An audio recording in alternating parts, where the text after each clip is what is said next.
Salamat, Admin. Magandang umaga, Barangay Marulas. Morning. May mga, ngayon ko lang sila nakita, yung mga estudyante natin. Welcome po sa Barangay Marulas. Para po sa umagang ito ay iuulat ko lang po yung para sa aking committee. Wala ho nung tayo maging kagawad, regular po at walang patid ang meeting po ng mga lupon. Ano po? So ngayong umaga ay isinumiti na po ng aking kapatid, si Tanggapang po ng Tresurero, ang katitikan ng kanilang pagpupulong na basihan para sa kanilang allowance.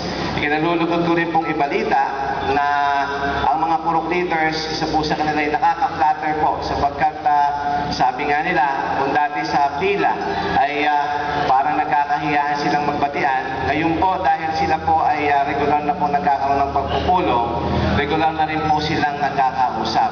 Kaya pwede palakpakan mo natin ang kanilang pagpapaan. Kaya friend po ang kanilang coordinator. So, siguro po medyo 365 days sa isang taon, less than 1 year, eleksyon na po ng ating presidente. Presidential election, May 11. Medyo amoy eleksyon na po. So, ayoko kong magkaroon ng ma-preempt yung mga posibilidad na mangyayari nitong mga darating na taon.